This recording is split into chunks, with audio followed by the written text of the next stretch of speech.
alhamdulillah alhamdulillah alhamdulillah. abonné leen ci seen chaîne MALBN bu leen fàtte bës cloche bi ngir ngeen mën a am bépp xibaar bu aju ci wàllu faydu bi. ñu sant yàlla julli ci yonent Muhammad sallallahu alayhi wa sallam ñu ngi leen di nuyu ñeen yëpp di wax di leen dalal jàmm fii ci donc mairie bi ci atelier boo xam ne bii mu am ci bés bu am solo ajjuma waaye ci weeru koor ñi leen ndokkeel ci weeru koor wi di leen wax ne lépp luy di ñaan lépp luy ngëneelu weeru koor yàlla na ko yàlla baawal ci projet bii ñuy taxawal tey jii mu nekk nag loo xam ne lii dañ d'abord dañ ci sant di gërëm ki nga xam ne moo am gis-gis bu sawri bu kowee boobu wax ne tool baay amoon na ci jamono waaye leer na jot na ñu dekkal ko dëkkale ko jamono fexe ba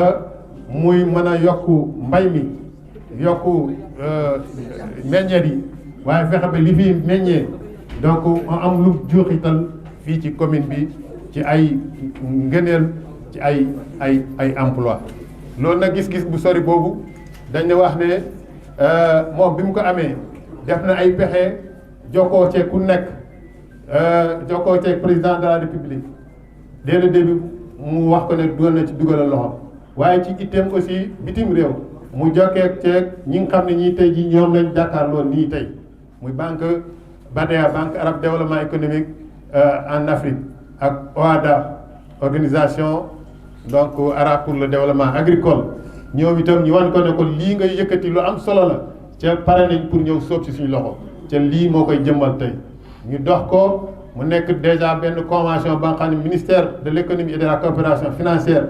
donc moo ko xaatim ak banque bi mu nekk ñoom danañ ñëw ci soloy liggéey boobu yëpp waaye li ñu ci mën a wax rek mooy en tout cas gërëm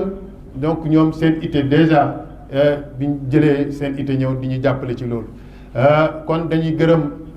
ñoom ñooñu xam ne ñoo ñëw gannaaw bu ñu gërëmee sëriñ bi ak président de la république nga xam ne lii ñuy def aussi dafa dëppoo politique am parce que politique mooy fexe ba mbay mooy yore réew ca pour mu yore réew il faut que ñu moderniser ko moo tax foofu sëriñ bi ak président de la république da cee bokk gis-gis moo tax bi mu ko yëkkatee mu ne ko dana ci dugal sa loxo ci loolu commencé woon na ko déjà mooy ferme ba ngeen gis foofu 10 hectares ñii nag ñëw nañ andi aussi xaalis bu bëri bu takk boo xam ne bii te jàpp nañ ne sax lii ab tàmbali la dafa war a buñ ci bu antoon dañuy continuer kon ñu gërëm Cheikh Mahi Ali Cissé sëriñ bi li doon itteem bëgg-bëggam moo doon mu tee bés bii waaye daf ko am lu ko teq moom peut-être dana si ñëwaat waaye mu yebal rakam Cheikh Mouhamadou Khalifa ak porte-parole Cheikh Mahi Ali Cissé ñu ñëw teewal ko ci jëm ji loolu moo leen wax ne lii jox na ko gëddam jox na ko solo ca dëkk bi yëpp war nañ xam ne lii seen njëriñ la ñu jàpp ci pour que mu dox loolu daal laa amoon lu muy wax di gërëm encore une fois yéen ñëpp seen teewaay allahumma salli ala sayyidina Muhammad. سادة الحضور السلام عليكم ورحمة الله تعالى وبركاته. باسم الخليفة الشيخ محمد الماحي إبراهيم إنياس الذي كان بوده أن يكون في مقدمة مستقبلين لهذا الوفد الكريم الذين وفدوا إلينا ممثلي وزارة الاقتصاد والتخطيط والتعاون، ممثلي البنك العربي للتنمية الاقتصادية في إفريقيا، ممثل المنظمة العربية للتنمية الزراعية. بعد السلام عليكم نرحب بكم جميعا أصالة باسم الخليفة وعن إخوته الذين حضروا ممثلين له، وباسم المشايخ وباسم أهل طيبة نياسين عمدة طيبة نيسان وباسم الإمام شيخ إبراهيم، باسم جميع مريد الشيخ عبر العالم، شاكرين لكم وللهيئات وللمنظمات التي تمثلونها. نشكر هذا الكرم وهذه الأريحية، ونشكر المتاعب والصعاب التي تجشمتموها للقدوم إلينا هنا ومشاركتنا أفراحنا بالتعاون لإنجاز هذا المشروع الكبير. نحمد الله تبارك وتعالى على اجتماعنا هنا هذا اليوم في طيبة الإطلاق الرسمي أو للانطلاق الرسمي للمشروع النموذجي لتطوير المجال الزراعي تول باي نياس، الذي يشكل في ذات الوقت إحياء لنشاط زراعي أصيل ظل الشيخ حاج إبراهيم نياس يمارسه ويتخذه سندا للدعوة إلى الله، وإطلاقا لنشاط تنموي هام من شأنه أن يحد من الفقر وأن ييسر أسباب المعاش لمئات الأسر المستفيدة. أيها الحضور الكرام، لا يسعني إلا أن أشكر فخامة رئيس الجمهورية سيدي ماكي سال والحكومة السنغالية على ما قام به الجميع كل على مستواه من جهد محمود لتسهيل عمليات ومراحل الدراسة وتنفيذ هذا المشروع، وعلى ما وفرته الحكومة للهيئات الممولة من ضمانات سهلت تمويله ويسرت تنفيذه. كما أتقدم بالشكر الخالص باسمي وباسم المستفيدين وباسم أتباع الشيخ إبراهيم نياس عبر العالم الذين يتابعون إنجاز هذا المشروع للبنك العربي للتنمية الاقتصادية في إفريقيا. وننص بالذكر ذاكرا وشاكرا ومنوها بالدور الذي قام به أخونا سيد دكتور سيدي ولتاه المدير العام للمصرف العربي للتنمية الاقتصادية في إفريقيا. كما أن الشكر موصول للسيد دكتور إبراهيم دخيري المدير العام للمنظمة العربية للتنمية الزراعية على التمويلات السخية التي قدمت للمشروع، وعلى الإسناد الفني الهام الذي تم توفيره لإطلاقه، وعلى الخطة الحازمة التي وضعت بالتعاون مع الحكومة لضمان تنفيذه المحكم. وإنني أحمل ممثلي البنك والمنظمة رسائل شكر وتقدير لرؤسائهما ومديرهما ولمجالسهما الإدارية حكومات الدول الأعضاء في البنك العربي وفي المنظمة الزراعية العربية. نشكر أيضا أخانا الذي لا يريد أن يشكر في هذا العمل، الذي لعب دورا لا يستغنى عنه، هو أحمد سالم بن سيد أحمد على ما قام به. ونشكر الشيخ تيجاني والسيد أيضا لأنه كان أيضا لاعبا دورا مهما في إنجاز هذا العمل. ونشكر كل الإخوان الذين شاركونا في كل ما من شأنه أن يسهل إنجاز هذا المشروع الذي إذا تم يستفيد منه لا نقول السنغال فقط، إنما إفريقيا كلها بل العالم. أيها السادة والسيدات، وليس لدي إلا أن أؤكد وأجدد اعترافنا بالجميل لكل من مد يد العون في دراسة وفي تمويل وتنفيذ هذا المشروع. في هذا أيضا ننص بالذكر القائمين بهذا المشروع وعلى رأسهم نياس سيغا مود خدي الذي يقال له سيغا والذين كانوا معه في هذا، مؤكدا لكم استعدادنا للقيام بجميع ما يطلب منا لتسهيل هذه الانطلاقة ولضمان الوصول للأهداف المتوخاة من هذا المشروع. أما وصيتي لجموع المستفيدين فهي وفقا لما أكده الشيخ في وصاياه ورسائله وخطبه، حثهم وحضهم على الاجتهاد بالاستفادة القصوى من متاحات هذا المشروع، وذلك بالتوجه نحو العمل والإنتاج ونبذ الكسل وكسب الحلال على خطى الأسلاف الذين عاشوا من خيرات هذه الأرض محققين اكتفاءهم الذاتي في مجال الغذاء وفي مجال الأعلاف، بل كانوا يصدرون فوائد إنتاجهم داخل السنغال وخارجه. في الختام أشكركم،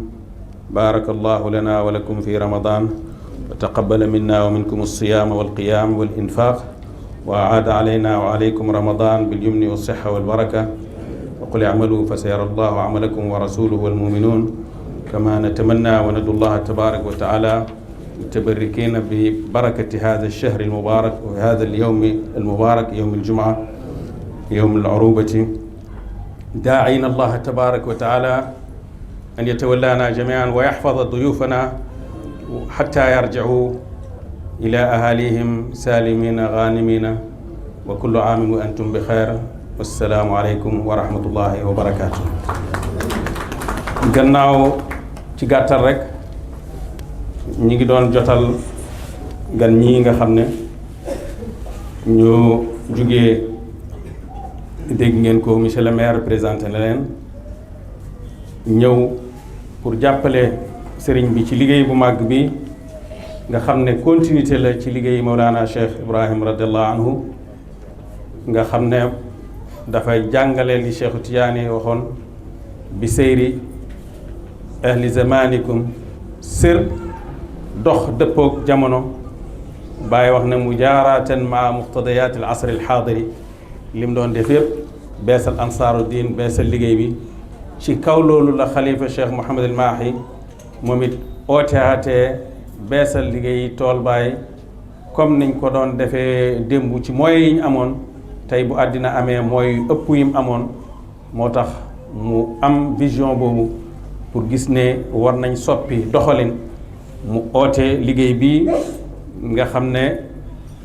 tàmbali bi ak fi mu agsi nii dafay tegte ne liggéey bi ndigal lam amoon démb ba tey liggéey bi ndigal loolu la am. gannaaw tatagal gan ñi nga xam ne ñoo ñëw pour financement bi nga xam ne ñoom commencement lañ ko def te duhut bor, sëriñ bi ci boppam moo bëggoon a ñëwal boppam teeru leen, waaye comme xam nañ ne fi mu ne nii mu ngi ci durus al xasaniyee ci Maghrib, bërki dem ba muy oote li muy wax mooy ne xam ngeen ne ku nekk ci ngan ak buur du ne waxtu la neexee rek nga rocceeku, waaye bu taxutoon ak loolu man maay teew. waaye ci la oote ñu ànd ak rakkam Cheikh Mouhamed El Khalifa, ànd ak Cheikh Tidiane Wul Seyid, ñëw fii fekk si imam, fekk fi tim monsieur le maire, di jotal nuyooxam ak ndokkeelam ci bés bi ak ñaanam ak ngërmandeem bi nga xam ne mu ngi ko jëmale ci ñi nga xam ne dëgg-dëgg ñoom ñëpp jàpp nañ ci liggéey bi pour mu am ni mu war a amee. jiital ci loolu mu ngi jiital président de la république monsieur Macky Sall, nga xam ne ba ko sëriñ bi gisee ci yoon yi Dakaaram boobu nga xam ne moom moo déplacé wu ñëw ba ci kër gi sëriñ bi daal seetsi ko, ba mu ko waxee daf ne ko danaa ci jàpp, te la mu waxoon bàyyiwu ko ba léegi, def na ci te ba léegi loxo mu ngi ci, joxe na ci ay machine te mu ngi ànd ak ñun, ministère am yaa ngi ànd ak ñun, ndax bu taxutoon ak seen taxawaay ministère bi nga xam ne l'économie ak l'agriculture ñoom ñëpp ñi ngi ànd ak sëriñ bi ci liggéey boobu, te loolu yëpp ñi ngi koy defee ci ndigalal président de la république. kon sëriñ bi nee na mu ngi gërëm président, mu ngi koy ñaanal yàlla dimbale ko ci sémbu yi nga xam ne mu ngi ko sémbu, yàlla dimbale ko ci Sénégal ba nga xam ne nii ku ànd ak ndimbali yàlla jafe-jafe boo séen da nga koy séen rek waaye da nga ko romb mu ngi koy ñaanal yàlla te ñaanal gi yàlla mooy ñaanal Sénégal ndax dañoo wax ne boo duggee ci oto di ñaanal chauffeur bi mucc ñaanaloo chauffeur bi yow yaa bëgg a mucc kon ñu ngi koy ñaanal yàlla yokk ko xel yokk ko xikma yokk ko muñ dimbale ñu ñun Sénégal ñëpp ba nga xam ne Sénégal niñ ko xamee woon démb muy Sénégal ngoo xam ne am na jàmm kum neex rek mën ngaa réserver ñëw Sénégal te doo laaj te lu fa xew yàlla na Sénégal continuer loolu mooy ñaan ak sëriñ bi te mu ngi ñaan ñëpp ñaan loolu. ñu ngi nuyu préfet ci turi sous-préfet di nuyu ñu jógee ci ministère bi waaye jiital nuyoo ci Seyd Habib Niass nga xam ne mooy maire Taïba sëriñ bi gërëm na waa banque bi gërëm tim munazama al arabia li tanmiya ziraia nga xam ne ñoom ñoo dëgg-dëgg ñoom ñoo def ndimbal bu am solo bi nga xam ne li muy tegtale rek mooy bëgg nañ ci développé bëgg nañ nit ñi am jàmm bëgg nañ nit ñi génn ci ñàkk bëgg nañ nit ñi génn ci ndóol ñi taxaw ci taxawaay boobu yëpp mu ngi leen di gërëm tudd na ci Sidi Wulita nga xam ne moo nekk ci banque bi la Masraf al Arabi nga xam ne jarbaati Hamdan Wulita la muy koo xam ne keroog bi ñuy dem Soudan yàlla dafa dekk ñun bi ñu ñëw ak si aéroport moom boobu lay wàcc ànd ak ministre bi ñoom ñu wàcc Dakar Cheikh Tidiane mi ak Seydi El Hadj Misri indi ko ci sëriñ bi présenté ko loolu lenn la ba bañ koy waxee ba projet bi di àggee ci moom mu taxaw ci taxawaay boo xam ne mu war a taxaw la fekk Cheikh Tidiane mi ak Ahmed Saloum mi nga xam ne ñoom ñoo leen présenté projet bi ñooñu ñëpp sëriñ bi mu ngi leen di gërëm mu ngi gërëm tim ñi nga xam ne ñi ngi ciy yëngatu te kenn xamu leen te kenn tudd leen waaye yàlla xam ne leen yàlla tudd na leen waaye tim mënuñoo ñàkk gërëm Modou Khady ñi nga xam ne moom moo rëddoon projet bii nii dem jox ko sëriñ bi ndax man maa ngi seetlu bis damaa ñëw mu ne maa ngi la doon oo jotuma la waaye Niass tudd ko ñëw na def na benn projet boo xam ne mucc ci ayib la boo defee nag projet boo xam ne gént rek la gént googu ñuy dem bay gis muy réalisé wu loolu tim war nañ laa gërëm war nañ laa ndokkeel war nañ gërëm ñëpp ñi nga xam ne tim ñi ngi àndoon ak yow Habib Thiam ak mbooleem ñi nga xam ne ñi ngi nekkoon ci liggéey bi sëriñ bi mu ngi leen di gërëm mu ngi leen di ñaanal yàlla lii nag commencement la rek waaye nañ xam ne nañ commencé woon lu tuuti jàpp ne lii lu tuuti la tey jii ñu gis loo xam ne ni jàpp nañ ne lu rëy la lu tuuti la ci fi xadara bi jëm lu tuuti la ci li bàyyi rëdd lu tuuti la ci li nga xam ne sëriñ bi moom la doon xool ba ñëw fii Taïba te wax na ne mu ngi soñju ñëpp ñi delluwaat jàpp ci liggéey bi ku nekk xam ne liggéey bi yaa ko moom ndax bu baaxee Taïba moo ko moom bu Taïba baaxlee ñi dëkk Taïba ñoo ko moom bu Taïba baaxee tund yëpp moo baax bu tund yu baaxee Sénégal moo baax bu Sénégal baaxee ñun ñëpp ñoo baaxle jafe-jafe yi nekk ci réew mi li ko gën a yokk du dara du nit ñi lu ñu leen def waaye jafe-jafe bu nga xam ne nit ki dafa nekk am problème yi lu mu lekk am problème yi lu mu naan am problème yi xëy lu mel nii nga xam ne bu ñëwee dana liggéey lu bëri ci xëy li loolu tim ñi ngi gërëm président waaye xam nañ ne président moom it dana ko gërëm ndax xam ne lii liggéey la boo xam ne daf koy dimbale ci jéegu yi nga xam ne fa la jëm bëgg a jëm ëllëg ñi ngi gàttal wax ji salaamaaleykum wa rahmatullahi wa barakatu. Madame le sous-préfet, Monsieur le maire, Saad al-Bachaïch, honorable représentant du Khalif général,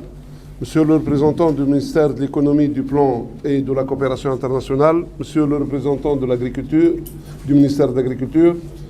Monsieur le représentant de l'OADA, Messieurs et Madame les membres des délégations, chers invités, soyez les bienvenus. De prime abord, qu'il me soit permis de dire à quel point je suis et nous sommes heureux d'être à vos côtés aujourd'hui pour représenter la BADEA à l'occasion de cet atelier de lancement du projet pilote de valorisation ou d'aménagement du domaine agricole de Toul-Baye Niasse. Cette heureuse occasion témoigne de l'intérêt commun qu'accorde la BADEA et le gouvernement du Sénégal au projet de développement agricole et particulièrement le développement des chaînes de valeur agricole et la promotion de l'entrepreneuriat au regard de leurs impacts sur l'amélioration des conditions de vie des populations et surtout l'emploi des jeunes, la création de sources de revenus décentes et durables et la promotion de la sécurité alimentaire du pays. Excellences, Mesdames et Messieurs, le projet pour lequel nous nous sommes réunis aujourd'hui répond parfaitement aux objectifs communs de la BADEA et de la République du Sénégal. Il vise essentiellement à développer les chaînes de valeur agricole, végétale, à travers les cultures maraîchères et animales pour la production de poulets de chair et d'œufs, et à soutenir l'entrepreneuriat pour les jeunes. En effet, le taux de chômage est élevé dans la région, en particulier chez les jeunes, alors que la région de Kaolack regorge de ressources naturelles, eau et sol, en plus des conditions climatiques très favorables que le bon Dieu a voulu bien donner à cette région. Et ceci, dote la région de plein d'atouts pour promouvoir la production agricole et animale et assurer une meilleure productivité et plus de production et contribuer significativement à l'amélioration de la sécurité alimentaire. Ce projet pilote qui sera développé sur une partie du domaine de Toul-Baye Niasse, parce que, permettez-moi d'ouvrir une parenthèse ici, tout le projet était ambitieux et la BADEA est venue avec un financement sous forme d'une assistance technique, donc un don non remboursable, en fonction du budget alloué, a pris juste une partie, à peu près 10% du coût du projet. Et ce projet, intitulé pilote, ou comment dirais-je, on lui a donné cet aspect d'expérience pilote, et il a deux significations essentielles. D'abord, pilote, ça représente une partie de tout, d'un programme plus ambitieux que le Khalif a bien voulu développer et soumettre et que le gouvernement a endossé. Le gouvernement du Sénégal s'est approprié ce programme et a soumis la requête de financement à la BADEA qui, en fonction de ses moyens disponibles, a accordé une partie pour développer cette expérience pilote. Donc le projet pilote, c'est une partie du programme global et le caractère pilote, c'est qu'on expérimente et on veut qu'elle soit une expérience réussie pour pouvoir inciter d'autres, et peut-être même la BADEA, à venir financer d'autres tranches. Donc c'était ça la parenthèse. Donc ce projet pilote qui sera développé sur une superficie de 20,5 hectares de terres agricoles dans le domaine de Toul-Baye Niasse est une occasion précieuse pour réussir une autre expérience pilote à l'instar de celle que nous avons menée ensemble avec l'OADA dans la région du lac Tchad, au Tchad. C'est dans ce cadre que la BADEA a signé une convention ou une lettre d'accord pour l'assistance technique avec le gouvernement du Sénégal durant le mois de décembre dernier pour un montant de $500 000. Ce projet s'inscrit dans le cadre du plan de Sénégal émergent à travers le développement des chaînes de valeur et la diversification de l'économie du pays. Ce projet s'inscrit également dans le cadre de la stratégie BADEA 2020-2030 et principalement les piliers dédiés au développement des chaînes de valeur et à la promotion de l'entrepreneuriat. Excellences, Mesdames et Messieurs, il me paraît important de souligner que depuis le démarrage de ces activités en 1975, la BADEA n'a cessé d'appuyer les efforts du développement dans la République du Sénégal. L'ensemble des financements de la banque incluant le présent projet s'élève ainsi à environ $683 millions qui ont permis de financer 95 opérations au total, dont 49 projets, 32 opérations d'assistance technique, 7 opérations commerce extérieur, 4 opérations du secteur privé et 3 opérations d'urgence. Ces engagements ont permis au Sénégal d'occuper le premier rang parmi les pays bénéficiaires de l'assistance de la BADEA. Excellences, Mesdames et Messieurs, compte tenu de l'importance que revêt ce projet pilote, permettez-moi d'exprimer mon souhait que les parties impliquées dans la réalisation du projet, particulièrement les responsables de la DRDR, Direction régionale de développement rural, le consultant et les représentants du Khalife général présents ici, de prendre toutes les dispositions requises pour garantir sa bonne exécution dans les délais impartis, de telle sorte que les objectifs fixés soient atteints et, comme je l'ai dit tout à l'heure, que l'expérience soit réussie et nous permettra de tirer des leçons favorables à sa réplication ou à sa duplication. Je souhaite enfin saisir cette occasion pour remercier les autorités du Sénégal au nom de l'Abadia et au nom de son Excellence Dr Sidi Ould Tah, le directeur général de l'Abadia, pour l'intérêt que ne cessent manifester les autorités sénégalaises pour promouvoir les relations de coopération exemplaires entre la République du Sénégal et l'Abadia. Enfin, je ne peux finir mon mot sans vous confirmer l'engagement continu de l'Abadia et de son Excellence Dr Sidi Ould Tah, le directeur général de l'Abadia, de continuer à être à côté du gouvernement du Sénégal et de l'État sénégalais dans la marche du peuple sénégalais vers le développement socio-économique et la prospérité. Merci beaucoup. Général Cheikh Mohamed El Mahi Ibrahim Niass, Khalif de la Faïda d'Ibrahim Niass, Madame le sous-préfet, Monsieur l'imam de Taïba Niassène, Monsieur Khalif Cheikh Ibrahim Niass, fils de Cheikh, Monsieur le maire de la commune de Taïba Niassène, Monsieur le représentant du ministère de la coopération, de l'économie du plan et de la coopération, Messieurs et Madame les représentants de l'Abadia et de l'OADA, Madame, Monsieur. Permettez-moi tout d'abord de vous dire combien je suis ravi de me trouver avec vous aujourd'hui, ce jour du mois du béni de Ramadan à Taïba Niassène. Ce site plein de symboles et de haute signification, car c'est sur cette terre, c'est cette terre sainte qui a vu au début du siècle précédent la naissance d'un grand homme dont l'envergure et les dimensions sont inexprimables. Je voudrais nommer Cheikh l'Islam, Cheikh Ibrahim Niass, qui a marqué dans son particulier son époque et dont le rayonnement et les messages ont dépassé très largement les frontières géographiques du Sénégal et ont impacté une ère spatiale et temporelle qu'il est difficile de cerner les limites et les frontières. Madame, Monsieur, je ne peux que saisir cette heureuse opportunité pour exprimer toute notre reconnaissance et nos remerciements à l'endroit de l'État du Sénégal et de la Khilafa de la Faïda de Cheikh Ibrahim Niass pour la taranga légendaire dont nous avons été entourés depuis notre arrivée dans ce beau pays du Sénégal.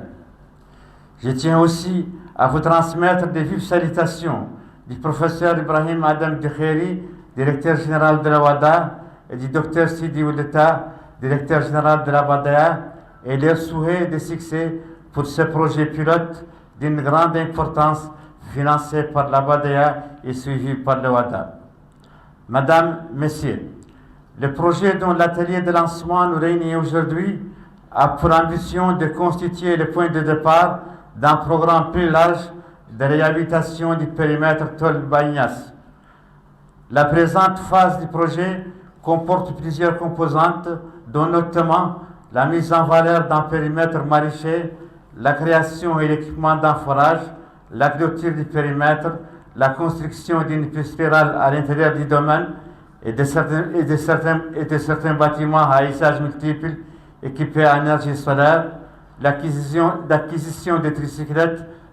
et d'un matériel de froid, la création de 3 poulaillers pour poules pondeuses et poules laitières, avec tous les accessoires et les intrants nécessaires pour conduire la première campagne de production. Le projet prévoit également une composante formation au profit des bénéficiaires et un mécanisme de supervision et de suivi et évaluation. D'ailleurs, des présentations plus détaillées de ces composantes sont prévues dans notre programme d'aujourd'hui. Madame, Messieurs, l'aboutissement des objectifs définis pour ce projet qui vise l'allègement de la souffrance des populations locales et l'amélioration des conditions de vie demeure largement tributaire de la conjugaison des efforts de tous, bénéficiaires, autorités administratives et coutumières, structures techniques d'encadrement et de supervision, organes centraux de coordination, bailleurs de fonds, organes de suivi, etc. Dans ce cadre, certains aspects doivent retenir particulièrement notre attention, à savoir la bonne préparation des dossiers d'appel d'offres, la rigueur dans le choix des prestataires de services et le suivi rapproché des 10 prestataires pendant l'exécution des travaux, la vigilance au moment de la réception des réalisations. Également et surtout, la mise en place par les bénéficiaires d'un mécanisme efficace en mesure d'assurer la bonne relève après l'achèvement du projet et le retrait des partenaires extérieurs, car de cela dépendra la pérennisation des acquis et l'attraction d'autres sources de financement pour la mobilisation des moyens financiers et techniques nécessaires à la réhabilitation des autres parties du domaine Tolbaï-Niass. Madame, Messieurs, permettez-moi de terminer mon allocution par cet adage répandu dans mon pays d'origine, la Mauritanie. Par le passé, les Mauritaniens étaient des éleveurs transhumants qui pratiquaient essentiellement l'élevage des bovins. La société était structurée en campements et dans chaque campement, il y a un berger chargé de garder les troupeaux pendant les jours et venir la nuit dans les familles poutrères des vaches. Lui-même disposait de quelques têtes qui lui sont propres. Pour le traire, il commence par les vaches des autres et termine par les siennes. Comme tout bon musulman, au moment où il commence à traire, il dit Bismillah. Chez les autres, il dit Bismillah tout court. Mais quand viendra le tour de ses propres vaches, il ajoute Bismillah haq haq, c'est-à-dire Bismillah réellement et sincèrement. Personnellement, je me trouve aujourd'hui dans une situation similaire à celle de ces bergers.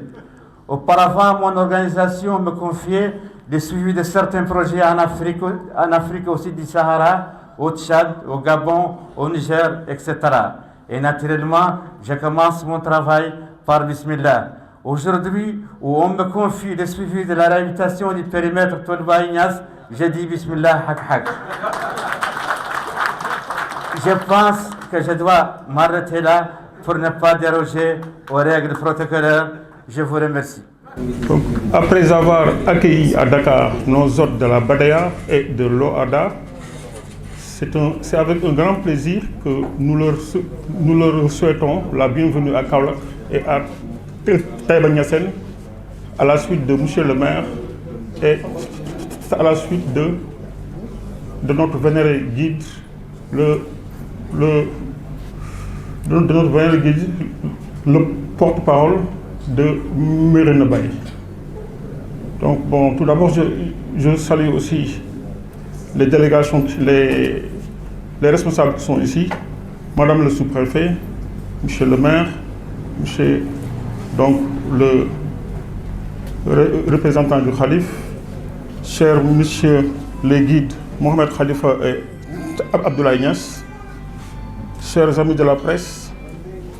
Monsieur le représentant des services techniques départementaux, Monsieur le représentant du ministère de l'Agriculture, Mesdames et Messieurs envoyeurs et qualité, Mesdames et Messieurs de la presse. Donc la cérémonie qui nous réunit aujourd'hui est pleine de symboles, car marquant la vision d'un homme, notre guide, notre cher guide, cher Mahi Niass, pour une contribution au développement économique et social de notre pays. Le programme de réhabilitation du domaine agricole de Tolbaï-Niass a pour objectif d'aménager 200 hectares de terres agricoles et d'y pratiquer des spéculations végétales et animales en intensif afin d'obtenir des rendements élevés et des revenus attractifs pour les jeunes. Quant à l'opération d'assistance technique de la Badaya, ses principaux objectifs sont de développer les filières à haute valeur ajoutée, légumes et agriculture, poules pondeuses, poulets de chair. Deuxièmement, promouvoir l'entrepreneuriat des jeunes et des femmes sur une superficie de 20,5 hectares. Cet atelier qui nous réunit aujourd'hui vient à son heure et permettra incontestablement de tracer les lignes directrices pour une mise en œuvre efficace du projet Toolu Baye Niass. Mesdames et messieurs,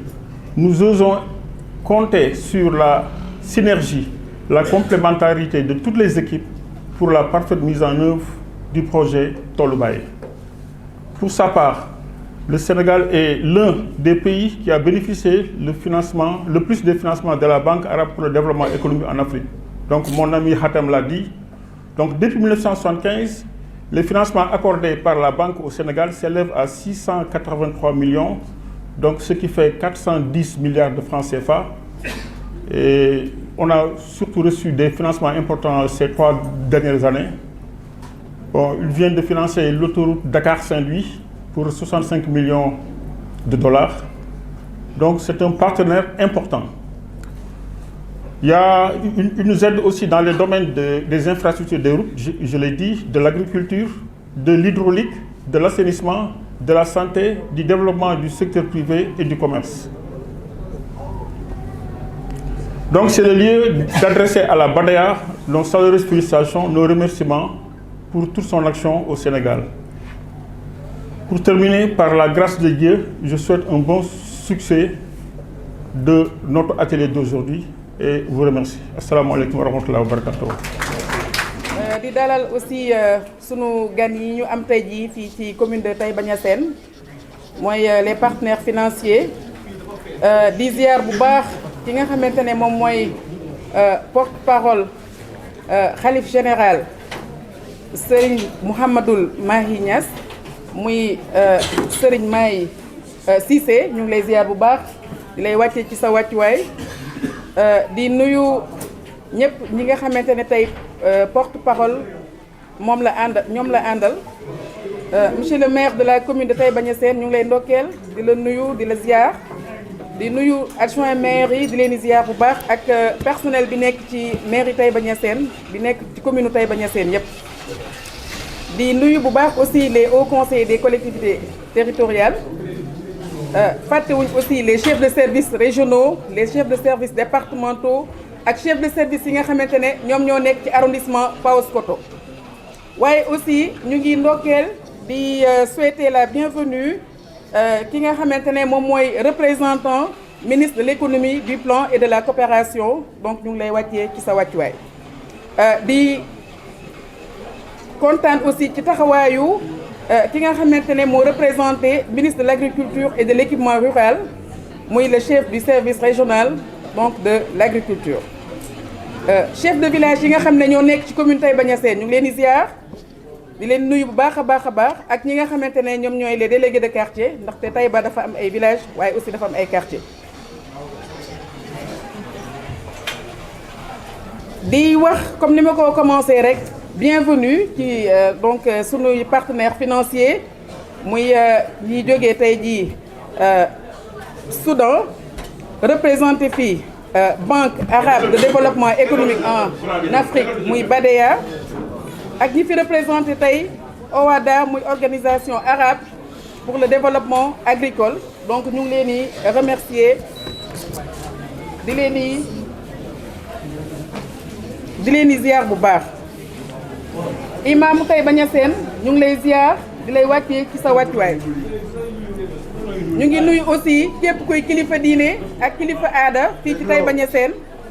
waaye tamit di nuyu bépp jigéen bu fi teew tey ak bu nekk ci commune bi notamment jigéen ñi nga xam ne ñu ngi constitué wu donc en groupement nekk ay ñu am pas-pas di nuyu di ziar aussi les jeunes muy góor di jigéen ñi fi teew tey jii di nuyu képp koo xamante ne invité nga donc ci activité bu am solo bii nga xamante ne moo ñu dajale tey donc di nuyu aussi la presse li nga xamante ne tey bëggoon naa ko yokkaat ci kàddu bokk na rek di rafetluwaat li nga xamante ne moom mooy atelier bii ñu organiser fii ci Taïba Niassène da nga xamante ne maire jël na matuwaay yëpp pour mën ko organiser ak l'ensemble des acteurs concernés notamment les services de l'agriculture waaye aussi waa ministère de l'économie du plan et de la coopération yombal ko lool seen représentant nekk fii tey jii ñu ngi leen ci remercier bu baax di wax ne tey atelier bi nga xamante ne moo ñu fi dajale am na solo ndaxte buñ fi jógee kenn ku ci ne dina gën a xam li nga xamante ne moom mooy solo projet bi waaye tamit ku fi jóge tey dina xam li nga xamante ne moom mooy lépp luy aspect technique bu aajoo ci projet bi di wax ne projet Toolu Baye dafa nekk projet bu am solo ndaxte ñëpp xam nañ ne Khalifa Baye Niass moom moo ko créé ci lu yàgg mën nañ ne au début des années 50 projet boobu nag tey li nga xamante ne gën na ko yombal mooy taxawaayu maire ak taxawaayu conseils municipaux yëpp daanaka l'équipe municipale ndax tey jii projet bi mu ngi nekk ci commune Taïba Niassène arrondissement Paoskoto nekk ci li nga xamante ne mooy 236 hectares donc ñu koy rafetlu bu baax a baax di rafetlu aussi taxawaayu commune bi ci li nga xamante ne moom mooy projet bi waaye nag dama bëgg a wax ne importance projet maanaam solo bi projet bi am tax na ba nga xam ne tey jii état du Sénégal mu ngi ciy def accompagnement bu am solo maanaam mu ngi ciy def ay ndimbal ak jàppale bu am solo ndaxte li nga xam ne moom mooy vision président de la République bokk na ci suuxat li nga xam ne mooy mbay jàppale population bi waaye aussi fexe ba nga xamante ne ci mbay boobu population yi dinañ gën a am kaaraange waaye tamit seen condition de vie maanaam seen dundin dina gën a ñoŋ ndaxte ci toujours accompagnement état maanaam ci li état dimbalee projet Toolu Baye ci li jàppale projet de Toolu Baye ndaxte wareefam la bokk na ci ferme bi nga xam ne créé nañ ko ci tool boobu noonu ferme bi nag ANIDA bi nga xamante ne agence état la moom moo ko créé moo ko fa réalisé ci 10 hectares te ferme bi xam naa bu lépp antoo rek dina mën a employer ay centaines dina mën a employer nit ñu bëree bëri notamment jeunes yi ndaxte dafa nekk benn ferme moderne aussi équipement yi ci war li ci gën a bëri am na ci di wax ni tey jii dañuy rafet lu baax a baax li nga xamante ne moom mooy gis-gisu Khalifa Mouhamadoul Mahi Niass mi nga xamante ne porte-parole moo ko fi teewal muy Serigne Mahi Cissé ndaxte vision rafet na vision am na solo ndax dañuy yàgg dégg muy wax te toujours buy waxtaan da ngay gis ne ku bëgg développement la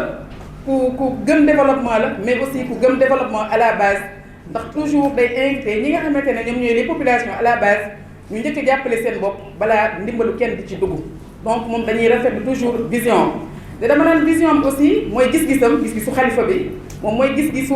président de la république gis-gisu donc état du Sénégal ndax tey jii développement balaa muy gën a ñoŋ population yi nga xamante ne ñoom ñooy population yi nekk ci gox-goxaan yi ñu jàpp ci bu baax a baax te gis nañ ne loolu aussi lu am la biir Taïba Niassène donc tey ci li ma bëggoon insister rek mooy ne financement bi nga xamante ne la banque africaine la banque arabe excusez-moi de développement économique en Afrique mooy BADEA financement bi am na solo ndaxte naam état du Sénégal ñu ngi jàppale projet bi ñu ngi accompagner xalifa bi di accompagner les populations waaye financement bi nga xam ne tey BADEA indi na ko financement bi dina permettre activité maanaam lépp lu ñuy def ci tool bi mu gën a ñoŋ mu gën a am solo ba nga xamante ne ñëpp daañ ci gën a gis seen bopp kon vraiment ñu ngi ciy remercier bu baax a baax ñi nga xamante ne tey jii ñoom ñoo fi représenté banque bi di BADEA donc ñu ngi leen di ñaanal di ñaan aussi li nga xam ne moom mooy collaboration bi liñ ci séntu yëpp ñu am ko parce que vraiment rafetlu nañ ko bu baax a baax di ñaan aussi li nga xamante ne moo tax tey financement bi jóg ñëpp comprendre ko waaye tamit ñu jëfee ci na nga xamante ne dina nekk intérêt ñëpp donc bu ñu nuyoo banque arabe de développement économique en Afrique mooy BADEA ñu ngi nuyu aussi délégation OHADA muy organisation arabe pour le développement agricole seen taxawaay aussi rafet na donc yéen ñëpp ñu ngi leen di ñaanal vraiment kontaan nañ bu baax ci seen taxawaay di ñaanal aussi ki nga xamante ne moom mooy le chef du service régional de l' agriculture ndax moom mooy maître d'œuvre bi ndax wàllum agriculture donc la ñuy wax tey wàllum mbéy kon gis nañ taxawaayam mais aussi di ñaan rek ñu tous les chefs de service donc ak acteurs yi nga xamante ne ñoo seq yëf yi ñu gën a jàpp ci liggéey bi ba vraiment lépp luñ ciy séntu ñu am ko donc di beral aussi tamit voilà donc remerciement ñi nga xamante ne ñoom mooy ñooy le ministère donc de l'économie du plan et de la coopération bi nga xamante ne tey monsieur Ndiaye moo fi représentant bi tey jii wax ci tam lu am solo donc ñu ngi leen di féliciter bu baax di leen di remercier waaye tamit mënuñu féliciter sans beral félicitation ou en tout cas ngërëm ki nga xam ne mooy monsieur le maire de la commune ak toute l'équipe municipale comme ni ma ko commencé woon wax ndax lépp aussi Taïba la gis nañ seen taxawaay gis nañ seen pas-pas surtout les populations gis nañ ñi ngeen jàppalee l'équipe municipale ndax bu nekkoon population bi seen pas-pas ak seen dynamisme ak seen engagement c'est sûr et certain que lu ñu bëgg a def fii aussi lu ñu ko bëgg-bëgg mën na sooxe lu maire bëgg a liggéey équipe bi bëgg ko liggéey aussi mën na sooxe kon ñu ngi jaajëfal bu baax population Taïba di beral nuyoo aussi beral ngërmaange aussi tamit jigéen ñi parce que xam nañu jigéen ñu am pas-pas lañ ci cadre projet yii nii donc leen di ñaan aussi ngeen engagé bu baax a baax a baax waaye aussi di wax ne jeunesse bi aussi na ngeen ci jàpp bu baax ndaxte liggéey bi donc liggéeyu ñëpp la liggéeyu ñëpp la ndax bu njariñ bu génnee dégg naa benn jour xalifa bi di ko wax du yem ci Taïba Niassène rek ndaxte njariñu Taïba la waaye njariñu arrondissement Paoskoto la njariñu région de Kaolack waaye njariñu Sénégal yëpp la kon ñu ngi ñaan vraiment ñëpp jàpp ci liggéey bi ñëpp suivre tam li nga xam ne la ñuy liggéey tey ci atelier bi ba buñ fi génnee vraiment mu nekk njariñu ñëpp loolu laa bëggoon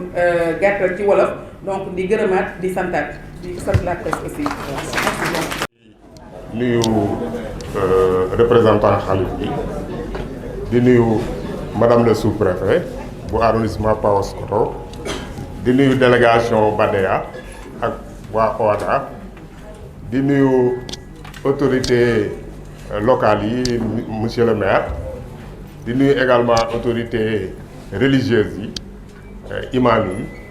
di nuyu bépp invité boo xamante ne ñëw nga fi tey di assister ci atelier de lancement bi di leen wax ne projet bu am solo la parce que comme nu ko madame le sous-préfet waxee plan Sénégal mooy référentiel boo xamante ne mooy développement économique léegi nag ci référentiel yooyu suñ autorité ministère agriculture équipement rural ak souveraineté alimentaire donc seen vision mooy ñoŋal agriculture def agriculture boo xamante ne c'est en abondance mais aussi assurer souveraineté alimentaire population donc projet bu mel nii bu ñëwee di yëngatu ci wàllu horticulture maanaam mbéyum dër di yëngatu également ci wàllu élevage yar ay ginaar ak ay yeneen jur gu gàtt gi même nag yi donc projet bu am solo la di leen wax ne autorité administrative autorité bu ministère de l'agriculture et de l'équipement rural mbébétam mooy ñu assurer une diversité agricole fexe population bi au lieu li ñuy lekk li ñu koy jéggaane ñu béy dundee comme nu ngeen ko xamee at yi weesu xam ngeen ne Covid bi am na fi maanaam mbas mi nit ñëpp jaaxle kenn dematul kenn ñëwatul yenn produits yu bari jafe ensuite daaw rek mbala ci at mi guerru Ukraine ñëw na moom it mu yokkati encore coono population bi bu fekkonte ne ñun lu ñuy béy ñu ngi koy dundee je pense que waxuma ne duñ ko yëg de mais luñ ciy yëg du bëri ba tax na donc projet bu am solo la ci vraiment population bu Taïba Niassène pour ci population arrondissement Paoskoto ci population département Nioro région Kaolack ci population Sénégal yëpp. Donc actuellement je pense que xale yi nekk fii ci commune Paoskoto ak sëriñ bi moom joxe na vision bi ku nekk na génn këram dem liggéeyi comme ni ñu ko waxee ñaar fukki hectares lay doon ñaar fukki hectares yooyu projet pilote la projet pilote boobu nag mooy sunu bët bu baaxee Badea nee na pare na pour yokk financement bi jaarale ko ci ministère de l'économie et des finances. Donc bépp xale bépp jigéen parce que jigéen ñi comme ni ko madame le sous-préfet waxee dañ leen xamee njàmbaarte activité yëpp yéen a ngi ci donc sunu yaakaar yëpp a ngi ci yéen pour que projet bi nga xamante ne moom la sëriñ bi taxawal ñun ñëpp ñu jàpp ci mu nekk une réussite mu jur yeneen projet ci biir commune Taïba Niassène ci biir arrondissement Paoskoto. Donc ci gàttal daal xam naa lii mooy kiiwu projet bi ñun nag sunu rôle ci agriculture ci région bi maanaam mooy ñu saytu suivre topp lépp looy xamante ne ay activités yu jëm ci mbéy la kon projet bu mel nii ñun suñ cër mooy ñu lëkkaloog yeneen services techniques yi yu mel ni élevage yu mel ni autorité administrative locale yi ñoom sous-préfet lu mel ni monsieur le maire pour que ñu xool mbir mi saytu ko mën a ànd ak mbir mi nga xamante ne vraiment waa Badea du ñu rëccu duñ fi dugalee seen alal état Sénégal du rëccu lu mu orienté Badea fii ci Taïba Niassène donc vraiment xam naa ne cër ju jiis la ñëpp a ci war a jàpp pour que au moins li nekk benn réussite. Amoon na ay at yu weesu mbéyum ceeb ci àll bi nii comme ni ñuy béyee gerte daanaka amu fi woon mais léegi gis nañ ne mbéyum ceeb fépp lañ koy def ci àll bi mën nañ ko def ci ak ndox mën nañ ko bañ a def ci foo xam ne amul ndox. am na yeneen xeetu mbéy yoo xamante ne nit ñi dañ koy xaw a négliger mais mbéy yu am solo la lu mel ni bisaab sunu mbokk jigéen yi xam nañ lu may wax sésame bi également. loolu la ñuy wax des cultures émergentes donc actuellement vraiment ku liggéeyul xamal ne yow la neex mais sëriñ bi moom joxe na vision bi ba pare ku nekk na takk sërëm bala takk tuweem vraiment jàppale ko ci pour que réussite bi am maa ngi leen di remercier di leen gërëm. bi mu fi njëkkee ñëw di def daje ak waa Taïba lim leen waxoon ci la nekk ba léegi. waxoon ni leen tool bii tool yi Baay la waaye tool yi waa Taïba Niassène lañu tam kon yàlla def na suñ gan yi ñëw indi fi financement boo xam ne mën nañ cee tàmbalee te financement bi su tool bi jagee ngeen góorgóorlu ba nga xam ne li ngeen ciy def dana mën a jëm kanam danañ yokkaat kon ñu ngi leen di gërëm yéen ñëpp di leen sant di gërëm madame le préfet di gërëm autorité yi fi teew yëpp di sant yàlla bu baax ñuy wax ne kenn ku ne na jàng benn fatiha ak benn salaatul fatihi ñu ñaanal Taïba Niassène gën ko yokk ñaanal ndax nit ñëpp mën a nekk benn liggéey ci tool bii. am na nag lu ma ñor lool bëgg nañ ñu daxañ ko ci ñaan bi mooy suñ mag Baba Lamine ak imam akbar Cheikh Cissé ñu ñaanal leen yàlla delloo si leen ci jàmm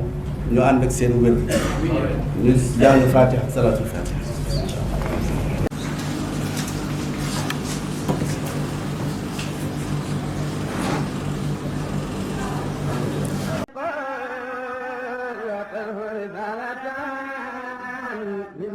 alhamdulillah